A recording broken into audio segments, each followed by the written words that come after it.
Johnny Master విషయంలో ఏం జరుగుతుంది లేటెస్ట్గా?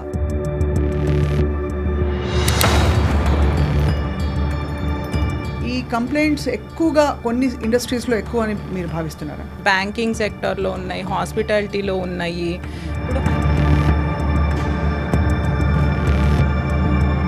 So how do you define if somebody has actually been harassed or not? డైరెక్ట్గా ఎవరు చెప్పరు కదండి. సో ఇండైరెక్ట్గా ఇలా మనం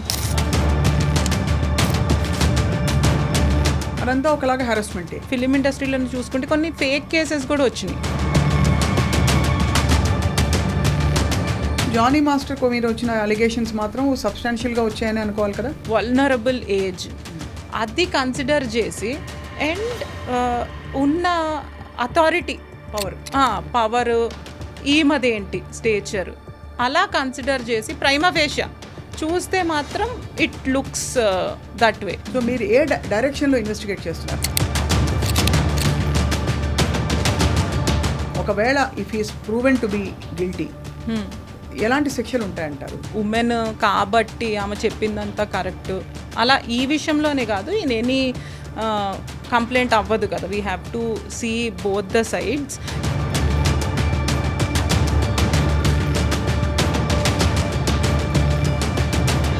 దీనికి చట్టపరమైన శిక్షలు కూడా ఉంటాయా? If she's not satisfied or if she wants to go further, ఇంకా పెద్దగా పనిష్ చేయాలి అని చెప్పి ఏదన్నా విషయంలో అనుకుంటే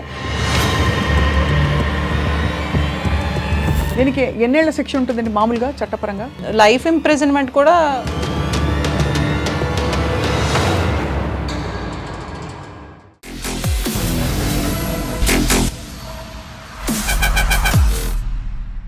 hello and welcome to this candid conversation. Cinema ఇండస్ట్రీలో ప్రత్యేకంగా లైంగిక వేధింపులు బాగా ఎక్కువగా ఉన్నాయని చెప్పి ఇటీవల కాలంలో వచ్చిన హేమా కమిటీ రిపోర్ట్స్ మొదలుకుని గతంలో కూడా జరిగిన అత్యంత పెద్ద ఉద్యమం, అంటే తెలుగు చిత్ర పరిశ్రమలో జరిగిన ఉద్యమం కావచ్చు, దేశవ్యాప్తంగా అనేక చోట్ల హరాస్మెంట్ అట్ వర్క్ ప్లేస్ అనే ఈ అంశం మరొకసారి తెరపైకి వచ్చింది. తాజాగా ఏంటంటే జానీ మాస్టర్ అనే కోరియోగ్రాఫర్ తన సిబ్బందిని, అక్కడ చుట్టూ ఉండే అమ్మాయిలని లైంగికంగా వేధించారని చెప్పి వస్తున్న ఆరోపణల నేపథ్యంలో ఇవాళ అసలు ఈ పాష్ కమిటీ, అంటే ఇండస్ట్రీలో ఉండే పాష్ కమిటీ నివేదిక ఏం చెప్పింది, ఏం ఫైండింగ్స్ ఉన్నాయి, అలాగే వీటిపై ఎట్లాంటి చర్యలు తీసుకోవచ్చు చట్టపరంగా, ఈ అంశాలపై మాట్లాడడానికి పాష్ కమిటీలో సభ్యులైన ఫ్యామిలీ లాయర్ అండ్ అందరికీ సుపరిచితులు కావ్య గారు ఉన్నారు. కావ్య గారితో మాట్లాడబోతున్నాం. నమస్కారం కావ్య గారు. నమస్కారం అండి. Thank you for joining us here. So first of all Jani Master విషయంలో ఏం జరుగుతుంది లేటెస్ట్గా ఇన్ టర్మ్స్ ఆఫ్ ఎంక్వైరీ? లేటెస్ట్గా అంటే in terms of our enquiry which we conducted, statements ఇచ్చారండి. So still it is in process. Next ఇంకా evidence, witnesses అవి రావాల్సి ఉంది. అండ్ నిన్న నేను అక్కడ తెలుగు ఛాంబర్లో మాట్లాడినట్టు ఇప్పుడు ఏంటంటే వాళ్ళిద్దరూ కాంటాక్ట్లో ఉంటే, రెస్పాండెంట్ అండ్ ఎవరైతే ఎలిగేషన్స్ వేశారో విక్టిమ్ కాంటాక్ట్లో ఉంటే ఏంటంటే ఫర్దర్ డ్యామేజ్కి ఛాన్సెస్ ఉన్నాయి. అందుకని చెప్పి దట్ వీ సెడ్ స్ట్రిక్ట్లీ మీరు టచ్లో ఉండకూడదు, లేకపోతే సమ్ ఇన్ఫార్మర్స్ ఉంటారు కదా మధ్యలో హూ విల్ యూనో కన్వే ఇలా జరుగుతోందని, అలాంటివి ఉండొద్దు అని చెప్పామన్నమాట. That is mention strictly. ఇప్పుడు ఏంటంటే మనకి పాష్ కమిటీ ఇలా వేసినప్పుడు ఏంటంటే we have the powers of a civil court. So అది వాళ్ళు ఈ రిపోర్ట్ని, ఆర్డర్ని స్ట్రిక్ట్గా అబైడ్ అవ్వాల్సి ఉంటుంది. రైట్. అసలు ఇన్ జనరల్ అసలు ఫైండింగ్స్ ఏమున్నాయండి తెలుగు చిత్ర పరిశ్రమలో? ముఖ్యంగా ఈ వేధింపులు అధికంగా ఉన్నాయని చెప్పి మనకి ఇనఫ్ కేసెస్ వచ్చాయా, ఇనఫ్ కంప్లైంట్స్ వచ్చాయా? అసలు ఇనఫ్ కేసెస్ వెరీ ఫ్యూ అండి. Over the years also I have seen the record. తక్కువే ఉన్నాయి అని చెప్పొచ్చు రిపోర్ట్ అయినవి. ఏంటంటే హియర్సే ఎక్కువ. ఇది you know this industry is in lime light కాబట్టి ఎప్పుడు హియర్సే ఎక్కువ వినిపిస్తూ ఉంటాయి, some rumours.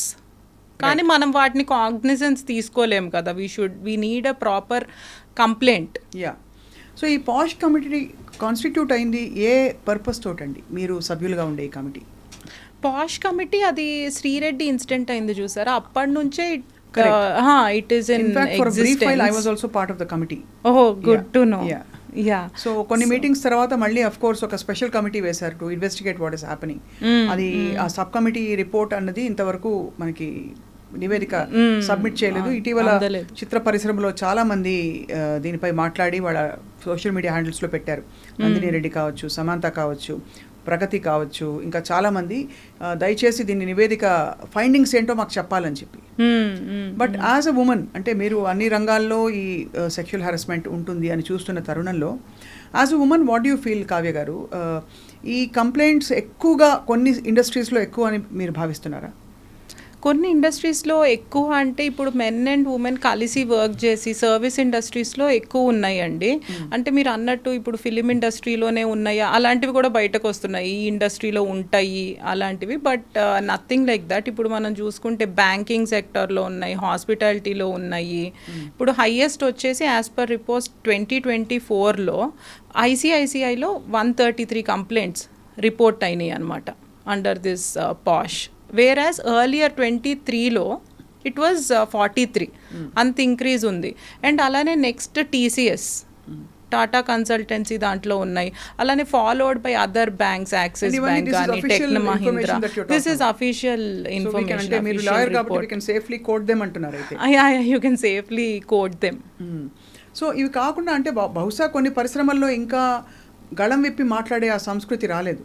Because many people hesitate to, especially కొంచెం పబ్లిసిటీ ఉండే కంపెనీస్లో యూనో పబ్లిక్ లైమ్ లైట్లో ఉన్న వాళ్ళు బయటకు వచ్చి చెప్పడానికి ఇష్టపడరు, పెద్ద రచ్చ అవుతుంది కాబట్టి.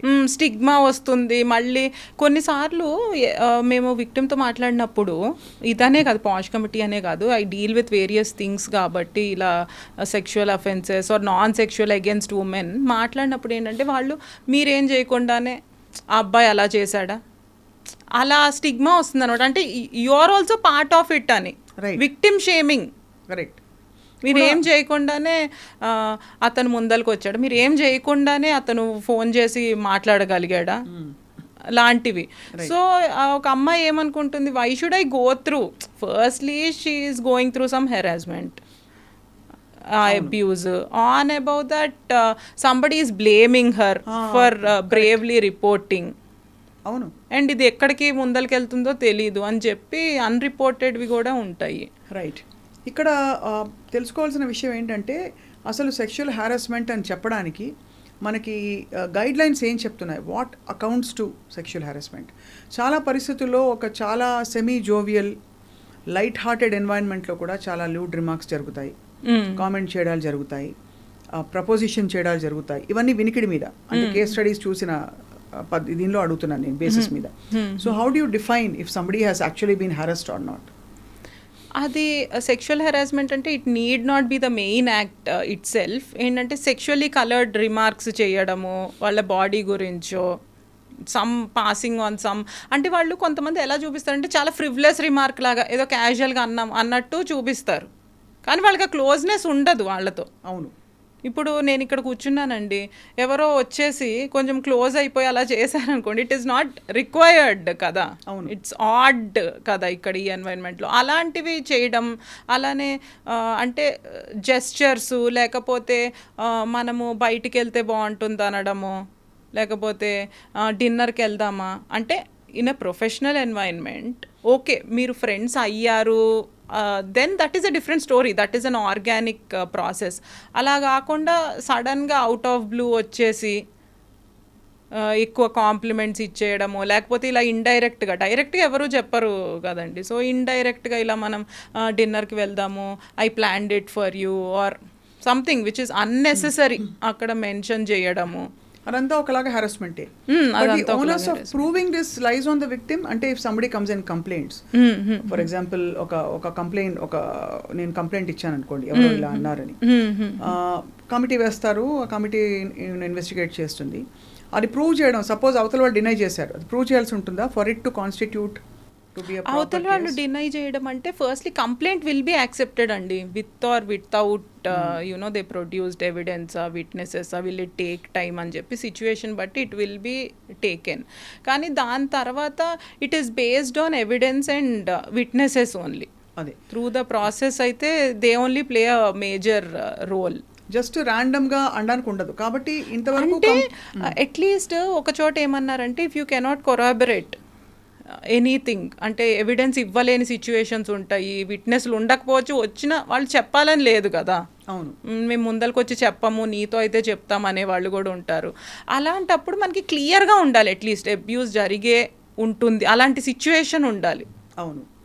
అది లేకుండా మనకి ఎవ్వరికి తెలియకుండా ఒకళ్ళు వచ్చి కంప్లైంట్ చేస్తే అదైతే ఓవర్ ఇన్వెస్టిగేషన్ ప్రూవ్ అవుతుంది. లైక్ ఇక్కడ ఫిలిం ఇండస్ట్రీలో చూసుకుంటే కొన్ని ఫేక్ కేసెస్ కూడా వచ్చినాయి.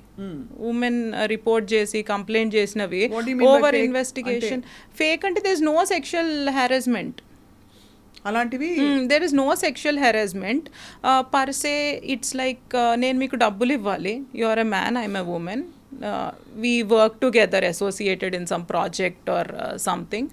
అయితే టు అవాయిడ్ దట్ ఆర్ మనకేదో ఫాలో అవుట్ అయ్యింది, ఏదో గొడవ అయ్యి, to avoid those financial transactions take this card and say బురదేసేయడం. యా, ఇక్కడ ఐ మస్ట్ ఆస్క్ అండి, జానీ మాస్టర్ మీద వచ్చిన అలిగేషన్స్ మాత్రం సబ్స్టాన్షియల్గా వచ్చాయని అనుకోవాలి కదా?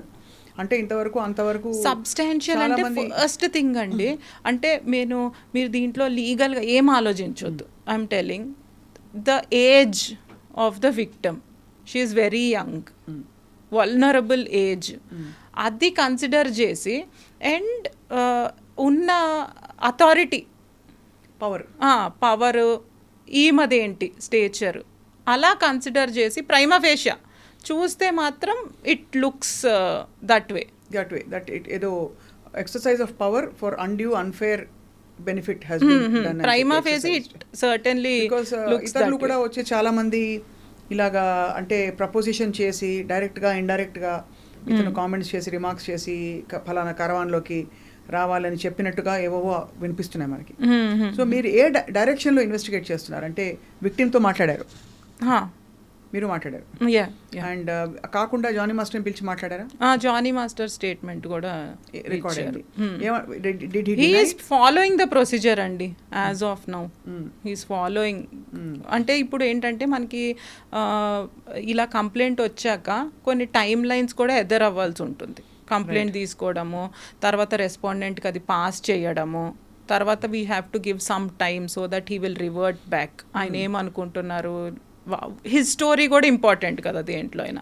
అది తీసి తర్వాత ఎవిడెన్స్, విట్నెస్, దాన్ని బట్టి we should arrive to a conclusion. Tough spot అండి. ఒకవైపు మన దేశంలో పరిస్థితుల వల్ల and also in general by and large ఉమెన్కి ఫేవర్ అయ్యే లాస్ అండ్ పరిస్థితులు ఉండాలని పోరాటాలు, ఉద్యమాలు జరుగుతున్నాయి. ఇంకోవైపు చట్ట పరిధిలో until proven otherwise everybody is deemed innocent. మధ్యలో there is obviously a media trial that goes on. So how do you feel as a lawyer? అంటే ఇన్ ఫేర్నెస్ దీన్ని ఎలా డీల్ చేయాలంటారు? ఒకవేళ if is proven to be guilty ఎలాంటి శిక్షలు ఉంటాయంటారు? ఒకవేళ if is not proven to be guilty, what is the justice that will be serve to this girl who has complaint? ఇప్పుడు we will go with natural justice principles ఏనండి. It won't be like ఆమె women కాబట్టి ఆమె చెప్పిందంతా correct అలా. ఈ విషయంలోనే కాదు, ఇన్ ఎనీ కంప్లైంట్ అవ్వదు కదా. We have to see both the sides. ఇప్పుడు ఇది ఫేక్ ఎలిగేషన్ కాకుండా what you are saying is Jani మాస్టర్కి ప్రూవ్ అయినాయి ఎలిగేషన్స్ అన్నీ కరెక్టే అయితే what we can do is దాంట్లో ఎన్ని ఎలిగేషన్స్ కరెక్ట్ అవన్నీ చూసుకోవాలి. చూసుకుని ఆయన్ని బ్యాన్ చేయడం, సస్పెండ్ చేయడము లాంటివి చేయాల్సి ఉంటుంది. అండ్ అలానే ఎనీ పెనల్టీ, కాంపెన్సేషన్ ఇప్పించవచ్చు విక్టిమ్కి. అంతే, compensation of some compensation. And obviously వేరేగా ఆయన్ని బ్యాన్ చేయడం అంటే it is a big thing కదా life. Typically sexual offenders harass చేసేవాళ్ళు వీళ్ళందరికీ అంటే ఆబ్వియస్లీ కొంచెం సోషల్ షేమింగ్ అన్నది, you think it's a deterrent to such things? అంటే ఇలాంటి ఇన్సిడెంట్ మళ్ళీ జరగకుండా సోషల్ షేమింగ్ అంటే ఏదో వాళ్ళని హ్యూమిలేట్ చేయాలనే ఉద్దేశం కాదండి, కానీ తప్పకుండా ఇలా జరిగిందని putting it on record in front of the people, జనం ముందు పెట్టడం. అవును, ఎందుకంటే ఏదైనా ఇన్సిడెంట్ జరిగినప్పుడు if proven in this case or ఇంకా కేసెస్ వస్తున్నట్లు ప్రూవెన్ ఆయన అలా చేసి ఉంటే డెఫినెట్గా అది లైమ్ లైట్లోకి వస్తే ఏంటంటే వేరే వాళ్ళకి భయం ఉంటుంది టు డూ సచ్ థింగ్స్. అరే ఆయన ఇలా బయటకు వచ్చేసాడు, ఇప్పుడు ఎలా మనం కూడా ఇలాంటిది ఏదైనా చేస్తే if there are skeletons in our closet మనం కూడా ఇవాళ కాకపోతే రేపు దొరుకుతాము, అందరూ ఈ మెల్లి కంప్లైంట్ ఇవ్వచ్చు రేపు సో ఆబ్వియస్లీ ఇది కమిటీ నివేదిక అండ్ చర్యలు ఇంకా బయటికి రావాల్సి ఉంది కాబట్టి జానీ మాస్టర్ విషయంలో ఎక్కువ ప్రశ్నలు అడగడానికి తావు ఉండదు కావ్య, ఐ అండర్స్టాండ్. కానీ ఒక లాయర్గా చెప్పండి, దీనికి చట్టపరమైన శిక్షలు కూడా ఉంటాయా? ఉదాహరణకి ఇప్పుడు సస్పెండ్ చేయడం, వాళ్ళకి పని లేకుండా చేయడం ఆ వాతావరణంలో, అదంతా ఒక ఎత్తు అయితే why is it not a punishable offence by law? అంటే if the victim if she wants, అంటే మేము ఒకటి ఇచ్చాము tomorrow after the report, final report ఒక జడ్జ్మెంట్ లాగా ఒకటి పాస్ ఆన్ చేశాక, if she's not satisfied or if she wants to go further, ఇంకా పెద్దగా పనిష్ చేయాలి అని చెప్పి ఏదైనా విషయంలో అనుకుంటే, she can approach the court, she can approach the police station. So అలా she can Provogue other. But ఒకవేళ చట్టపరంగా ఇలాంటి కేసెస్లో, ఈ కేసులు అని చెప్పను, ఇది ప్రూవ్ అవుతే చట్టపరంగా గిల్టీ, we will assist మీరు అసిస్ట్ చేస్తారు. అలా చట్టపరమైన చర్యలకు కూడా మీరు అసిస్ట్ ఆమె సివిల్ డ్యామేజెస్ కి వెళ్ళినా లేకపోతే ఎనీ క్రిమినల్ కంప్లైంట్ కి వెళ్ళినా we will assist her, ఎందుకంటే ఇది లాంగ్ టర్మ్ మెసేజ్ అవ్వాలి. if it is proven. Correct. దీనికి ఎన్నేళ్ల శిక్ష ఉంటుందండి మామూలుగా చట్టపరంగా? చట్టపరంగా అంటే ఇప్పుడు రేప్ ఛార్జెస్ ఉన్నాయి అనుకోండి, యాజ్ పర్ ద యాక్ట్ అట్లా దే విల్ సీ, అంటే ఇది పాక్సో కిందకు వస్తుందా, వేరే కిందకు వస్తుందా, రేపా, క్రిమినల్ ఇంటిమిడేషనా, దాన్ని బట్టి లైఫ్ ఇంప్రిజన్మెంట్ కూడా ఉండొచ్చు when it comes to rape. yes rape అయితే లైఫ్ ఇంప్రిజన్మెంట్ కూడా ఉండొచ్చు. రైట్. అండ్ ప్రస్తుతం అది తప్పకుండా, అంటే ఇలాంటి కేసు ఇన్వెస్టిగేట్ చేసి రిపోర్ట్ బయటకు పెట్టి పబ్లిక్గా మాట్లాడడం వల్ల ఇండస్ట్రీ సభ్యులు కావచ్చు, కమిటీ సభ్యులు, తప్పకుండా కొంతవరకు ఈ చర్యలు ఆగుతాయంటారా? అంటే ఇటువంటి దుశ్చర్యలు ఏవైతే జరుగుతున్నాయో అంటే భయం అనేది క్రియేట్ అవుతుందండి. గ్యారంటీ. ఇప్పుడు కొంతమంది ఏం చేస్తారంటే బయటకి రాదు అనుకున్నప్పుడు ఎవరైనా అడ్వాంటేజ్ తీసుకుంటారు. అదే I can use this girl, ఇది బయటకి రాదు అనుకున్నప్పుడు ఇలాంటివి ఏంటంటే ఏమన్నా ఇలాంటివి ముందలకు వచ్చినప్పుడు ఇఫ్ ప్రూవెన్ పెద్ద వాళ్ళే ఇలాంటివి చేస్తున్నారు, ఇండస్ట్రీలో పరపతి ఉన్నాళ్లే అని చెప్తే మా పేరు కూడా రేపు బయటకు వస్తుంది కదా. అవును. ఇప్పుడు మీ టూ మూమెంట్ అదంతా వచ్చాక హాలీవుడ్లో కానీ బాలీవుడ్లో కానీ చాలా మంది భయపడడం స్టార్ట్ చేశారు. నిజంగానా? అంటే కొంతవరకు తగ్గింది, కొంతవరకు తగ్గింది. రైట్. కానీ ఓవరాల్గా ఒక ఫండమెంటల్ క్వశ్చన్, అసలు ఏది హరాస్మెంట్ కాదని తెలుసుకోవడంలో చాలా టైం పడుతుంది. అండ్ దానికి పోలీసులు కూడా సెన్సిటైజ్ అవ్వకపోవడం వల్ల నువ్వు కూడా ముందు ఏమీ రెసిస్ట్ చేయలేదు కదా, వాళ్ళు మాట్లాడినప్పుడు చాట్ చేసినప్పుడు ఇప్పుడు ఒక మనిషి వచ్చి అర్ధరాత్రి పూటో రాత్రి 10 గంటలకో if somebody tries to talk to you, తప్పకుండా దాన్ని ప్రతిసారి అనుమానాస్పదంగా చూడాల్సిన అవసరం ఉండదు. అవును. కానీ అక్కడి నుంచి మొదలైన ఒక క్రమం, ఏది హరాస్మెంట్ అని చెప్తే, ఎక్కడ లైన్ డ్రా చేయాలని చెప్తే ఎలా తెలుసుకోవాలి ఒక అమ్మాయి? అంటే కొన్నిసార్లు as you said men and women work చేస్తున్నప్పుడు అది ప్రొఫెషనల్ నుంచి కొంచెం ఫ్రెండ్లీ అవుతాము, మాట్లాడుకోవడం అది స్టార్ట్ అవుతుంది. But I think from when she starts feeling uncomfortable, ఇది వేరే దానికి దారి చేస్తుంది, నేను ఫ్రెండ్లీగా అనుకుంటున్నా కానీ దిస్ అప్రోచ్ ఇంకో రకంగా వెళ్తుంది అని ఆ ఉమెన్కి తెలిసినప్పుడు I think from then it amounts to harassing her. So but also అక్కడ నో చెప్పి గట్టిగా చెప్పాల్సిన బాధ్యత అమ్మాయిపై ఉంటుంది. కానీ చాలా పరిస్థితుల్లో ఆ వచ్చే వర్క్ ఆపర్చునిటీ పోతుందేమో, రేపు నేను అల్లరల్లరి అయిపోతానేమో అని ఒక భయం. అంటే ఇప్పుడు మన పాష్ యాక్ట్ తీసుకుంటేనండి, దాంట్లో ఏముందంటే క్విడ్ ప్రోకో అని చెప్పి ఉంటుంది. దాంట్లో ఏంటి, ద మీనింగ్ ఇస్ నేను ఒక పని చేస్తాను మీకు ఫేవర్, నేను అది చేసినందుకు you do me this, I will give you preferential treatment somewhere, so you do this to me అని చెప్పి. అది ఏమవుతుందంటే అది కన్సెన్షువల్ అయిపోయి నోబడీ కెన్ సే మరి ఇంకా హెరాస్మెంట్ ఏముంది, ఇది ప్రామిస్ చేస్తేనే కదా యూ కేమ్ ఫార్వర్డ్, నిన్నేమి హెరాస్ చేయలేదు కదా, నీకు ఈ ఆపర్చునిటీ కావాలి, ఈ ప్రివిలేజ్ కావాలి, లేకపోతే ఈ ప్రాజెక్ట్ కావాలి, అందుకనే కదా నువ్వు ముందరకు వచ్చి అంతమంది అమ్మాయిలు ఉన్నారు నిన్నే ఎందుకు తీసుకోవడానికి యూ డిడ్ దట్. అలా కొంచెం జనరలైజ్ చేస్తుంటారు. యాజ్ యూ సెడ్ సెన్సిటైజేషన్ లేకపోతే ఏమవుతుందంటే ఇలాంటివి కామనే కదా, ఏముంది ఆ అమ్మాయి కూడా ముందరకు వచ్చింది కదా అంటారు. బట్ అది కూడా సెక్షువల్ హెరాస్మెంటేనండి. It is mentioned in the act itself.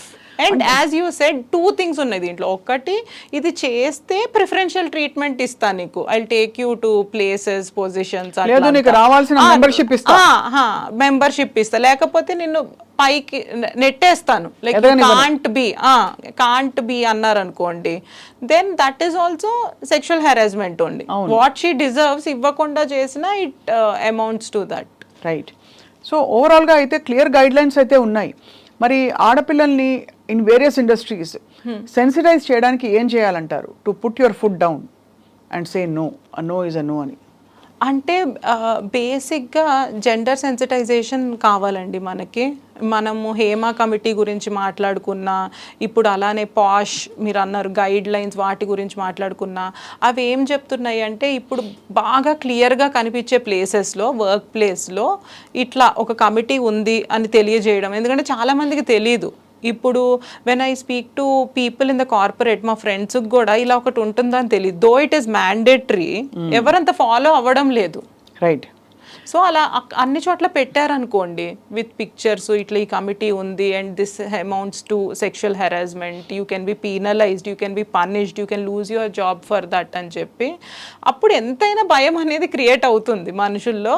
And it is visible everywhere. అంటే దే ఫీల్కి ఇట్ ఈస్ జస్ట్ ఈ అమ్మాయి ఎంతో కష్టపడి ఎవరికి కంప్లైంట్ చేయనవసరం లేదు, it's just a phone call away, she can call and they will attend to her అన్నట్టు ఆ పరిస్థితి వస్తుంది. At the same time gender sensitization ఎందుకు చెప్పానంటే, మనకి పేట్రియార్కల్ సొసైటీ కాబట్టి మనం కొన్ని విషయాల్లో కండిషన్ అయిపోయాము. అదే ఇప్పుడు మీకే ఇప్పుడు జెండర్ రోల్స్ మనం అనుకున్నా కూడా, ఇప్పుడు గైనకాలజిస్ట్ అంటే ఉమెన్, పోలీస్ అంటే మ్యాన్, అలా మనము మైండ్లో రోల్స్ అంటే this is a small thing but అలా ఫిక్స్ అయిపోయాం. మన నెక్స్ట్ జనరేషన్లో కూడా అదే మోడ్లో ఉంటే what we're trying for is equality. అవును. ఆ ఈక్వాలిటీ ఎప్పుడు అచీవ్ అవుతాము? మన మైండ్ సెట్లోనే మనం ఉమెన్ ఈ రోల్స్కే రెస్ట్రిక్టెడ్, ఈ జెండర్ ఈ రోల్స్కే రెస్ట్రిక్టెడ్ అని పెడితే మనం దానికి వెళ్ళలేము. So the sensitisation should start from there. Correct. And at the same time being chivalrous, as you said, కర్టసీగా ఒకటి చేయడము, formality, being nice to your colleague is different, at the same time harassing is different. ఆ line కూడా మనం తెలియజేయాలి. If it is somewhere ఒక కాలేజెస్లో జరుగుతున్నాయి అంటున్నారు, నిన్న ఒక ఇన్సిడెంట్ చూసాను, I don't know the details, the telling hostel వార్డెనే ఏదో చేశారు అని చెప్పి. మనకేంటంటే చిన్నప్పటి నుంచి పెద్దవాళ్ళు, ఒక అథారిటీ వాళ్ళు ఉంటే మనము తలొంచుకుని ఉండాలి అని చెప్పబడటం వల్ల కూడా తొందరగా రిటాలియేట్ అవ్వరు, రెబెల్ అవ్వరు, పేరెంట్స్ కూడా చెప్పరు. In general from home also it starts కదా. సో ఈ జెండర్ సెన్సిటైజేషన్ క్యాంపెయిన్స్ అనేవి చెయ్యాలండి. అంటే నాట్ హెక్సేక్, ఏదో చేసాము మనం మ్యాండేటరీ కదా పాస్ట్ రూల్స్ మనము ఫాలో అయిపోయాము సో వీఆర్ గుడ్ అనుకోకుండా, అది రెగ్యులర్గా, ఇప్పుడు ఎందుకంటే ఎంప్లాయీస్ వస్తూ ఉంటారు కదా ఆర్గనైజేషన్లో, so they don't know, so అలా అవేర్నెస్, ఎన్లైటన్మెంట్ చేస్తే. అంటే సుప్రీం అథారిటీ ఉన్న పరిస్థితుల్లో అండి పురుషుడికి చాలా లోవర్ క్యాడర్స్లో ఉండే అమ్మాయిలు ఒకవేళ ఇలాంటి ఫేస్ చేసినా వెళ్ళి కంప్లైంట్ చేయడం చాలా కష్టం అవుతుంది. ఇప్పుడు ఫర్ ఎగ్జాంపుల్ మలయాళం ఇండస్ట్రీలో కూడా పెద్ద పెద్ద వాళ్ళ పేర్లు బయటకు వచ్చాయి. ఇప్పుడు పెద్ద హీరోలు ఇన్వాల్వ్ అయి ఉన్నారనుకోండి, suppose you know in incidents where, for example ఇంటర్వ్యూస్లో కొంతమంది చెప్పారు, హీరోయిన్స్గా వాళ్ళు వెళ్ళినప్పుడు అవుట్డోర్ షూటింగ్కి వెళ్తారు, షూటింగ్ కాల్ షీట్ అయ్యాక వాళ్ళు నిద్రపోతారు, అర్ధరాత్రి వచ్చి 2 గంటలకి హీరో దబా తలుపులు బాదిన సంఘటనలు చెప్తారు. అది అందరికీ అలా జరగకపోవచ్చు, అందరూ హీరోలు అలా చేస్తారని కూడా కాదు, బట్ అలా జరిగినప్పుడు అతనికి ఉండే పవర్ అండ్ అథారిటీ, ఇప్పుడు అతను ఉద్యోగం తీసి ఎవరు తీస్తారు? ప్రొడ్యూసర్ నష్టపోతాడు, తీడు. ఇలాంటి పరిస్థితుల్లో ఒక నామ్స్, కొన్ని unwritten norms, this is okay, వీళ్ళ వరకు ఓకే, వాళ్ళకి ఎలా చెప్తాము అనే కొన్ని డెలికసీస్ వస్తాయి. దాన్ని ఎలా డీల్ చేయాలంటారు ఆన్ క్లోజింగ్ నోట్? అవి ఇప్పుడు అందరం అవేర్నెస్తో ఉన్నాం అనుకోండి, ఎవరికి భయం వేయాలి, అథారిటీ భయం ఒక్కటే కెన్ డూ దిస్. అదే భయం ఒక్కటి. అండ్ మనం ఏ ఎగ్జాంపుల్ సెట్ చేస్తున్నాం? మనం అనుకున్నట్టు ఇప్పుడు మనము ఇక్కడ కూర్చున్నాము, మనకి పిల్లలు ఉన్నారు, వాళ్ళకి ఒక మ్యాన్, మీ బాసే అనుకోండి పర్సే, వచ్చి మిమ్మల్ని ఏదో క్యాజువల్గా హేట్రా అట్లా వర్క్ ప్లేస్లో అలా పిలవడము, లేకపోతే చిన్న చూపు చూడడం, ఏదో జోక్ క్రాక్ చేయడం, అబ్బా అంతే నట్ హెడ్ అట్లా క్రాక్ చేయడం అలా అలవాటు అయిపోయిందని he will do the same no in his workplace. అదే not just sexual, non sexual also. First ఆ చిన్న చూపు అనేది స్టార్ట్ అవుతుంది కదా. అవును. ఎవరైనా ఏదైనా హెరాస్మెంట్ చేయాలంటే అవతల వాళ్ళ మీద చిన్న చూపు ఉండాలి, వీళ్ళు మనకి అగేన్స్ట్ రారు అని ఉండాలి, లొంగే సిచ్యువేషన్ ఉండాలి. సో అలాంటిది మనం ఈ అవేర్నెస్ ద్వారానే తీసుకురావచ్చు. అండ్ ఉమెన్ కి కూడా వాళ్ళ రైట్స్ గురించి తెలియకపోవడం కొన్నిసార్లు, అది మెయిన్. మంచి మాట అన్నారు మీరు. అట్ వాట్ కాస్ట్ అని తెలియాలి. If I want to continue in this project, at what cost, what am I giving up, what am I giving up. నా డిగ్నిటీకి నేను నిలబడి ఒకవేళ రేపటి రోజున మీరు అన్నట్టు అందరూ సెన్సిటైజ్ అవ్వాలి. కావ్య గారు, పోలీస్ డిపార్ట్మెంట్ లో కంప్లైంట్స్ ఇచ్చినప్పుడు కూడా సెటిల్ చేసుకోండి, నువ్వు మంచి ఫ్రెండ్షిప్ చేస్తావు కదా, ఫస్ట్ నువ్వు బాగానే ఉన్నావు కదా, ఇప్పుడు ఎందుకు తలెత్తు, ఇలా అంటున్నారు. అవునవునవును, అందరూ అవ్వాలండి. ఇట్ ఈస్ నాట్ జస్ట్ మనం అనుకుంటున్నట్టు ఒక మూవీ ఇండస్ట్రీనో. ఇప్పుడు వాళ్ళ మీద ఎలిగేషన్స్ వస్తున్నాయి, మలయాళం ఫిలిం ఇండస్ట్రీ ఇది వచ్చింది కాబట్టి ఫోకస్ అక్కడ ఉంది. But the thing is that అన్ని ఇండస్ట్రీస్లో జరుగుతూనే ఉంటుంది. సో ఎస్, ఆ ఉమెన్ కూడా ఆ స్టెప్ తీసుకోవాలి. అలా మీరు అన్నట్టు పోలీసులు కూడా they also need gender sensitization. వాళ్ళకి ఎలా డీల్ చేయాలో ఆ కంప్లైంట్, ఏం క్వశ్చన్స్ అడగొచ్చు, ఏం క్వశ్చన్స్ అడగకూడదు అని ట్రైనింగ్ ఉండాలి వాళ్ళకు కూడా. ఇన్ఫాక్ట్ పెద్ద పెద్ద వాళ్ళ చేత ఇవి డ్రాఫ్ట్ చేయించాలి ఈ నివేదికలు. Please, in Wake of the new, ఇప్పుడు మొన్న అయిన ఇన్సిడెంట్ వల్ల ఇటువంటిది మన ఇండస్ట్రీకి కానీ మన వర్క్ ఎన్వైరన్మెంట్కి కానీ ఒక మచ్చ రాకుండా దయచేసి మీరందరూ ప్లీజ్ గౌరవప్రదంగా బిహేవ్ చేయండి, హెరాస్ చేయకండి అని చెప్పి ఒక నోటీస్ సర్క్యులర్ పంపించాలి అందరూ. అది ఆల్రెడీ చేస్తుంటారు. అంటే కొంతమంది ఏంటంటే మాకు తెలియదండి, నేను జస్ట్ ఫ్రెండ్లీగా మాట్లాడాను, అదేలా సెక్షువల్ హెరాస్మెంట్ అవుతుంది అని కూడా అని అంటారు కదా. సో మేము ట్రైనింగ్లో చెప్పాము, యూ నోటెడ్ ఇట్, మీరు ఆ బాక్స్ అది టిక్ చేశారు, then how you don't know అంటే వీ హ్యావ్ టు 360 degrees మనం కూడా ఇంటాక్ట్ పెట్టుకోవాలి. అది సో దట్ అలాంటివి లేకపోతే తెలీదు అని చెప్పి ఒక ఆన్సర్తో పోకుండా ఎవ్రీథింగ్ షుడ్ బి ఇంటాక్ట్. అప్పుడే ఇలాంటివి తగ్గటం అనేది జరుగుతుంది. And on this note, when we're talking so extensively ఈ ఇన్సిడెంట్స్ గురించి, I'm doing a podcast, family law podcast అని చెప్పి. దాంట్లో usually normally family law podcast కాబట్టి the emphasis is on divorce, domestic violence, maintenance, those kind of cases which fall under that umbrella. అయితే సడన్గా ఈ medico case వచ్చింది, ఈ Kolkata medico case, which has shaken all of us. అసలు ఇలా జరగడం ఏంటి అని చెప్పి. అండ్ ప్రైమ్ సిటీలో ఎక్కడ జరిగినా ఘోరమే, బట్ అసలు అలా ఎలా, అసలు ఎవరికి ఆ థాట్ వచ్చింది అన్నట్టు ఆ ప్రిన్సిపల్ని కూడా అరెస్ట్ చేశారు ఇప్పుడు. సో అలా చూసుకుని దెన్ దాని గురించి వెన్ ఎవ్రీబడి ఈజ్ లైక్ అసలు ఏం చేయాలి, ఇలాంటివి ఎలా తగ్గించాలన్నప్పుడు Malayalam film industry, Hema committee report, ఇవన్నీ బయటికి రావడం, దాంట్లో షాకింగ్ విషయాలు. మీరు అన్నట్టు మిడ్ నైట్ నాక్స్ కామన్, ఇలాంటివి అసలు కామన్ అయిపోయినాయి ఇవి. అవును, అంతే అనడాలు బయటకు వచ్చినప్పుడు we have taken a call in that podcast also. We have announced that if you need posh training in your company or anywhere, we have a team, we will send them and they will present it there. What is gender sensitization, what comes under anything like sexual harassment, మీరు ఏ line దాటకూడదు అని తెలియాలి. ఎందుకంటే women కలిస్తేనే కదండి జరిగేది. ఒట్టి ఉమెన్కి వాళ్ళ రైట్స్ తెలిసినా, వాళ్ళు ఎలా చేయాలో తెలిసినా అది అవ్వదు.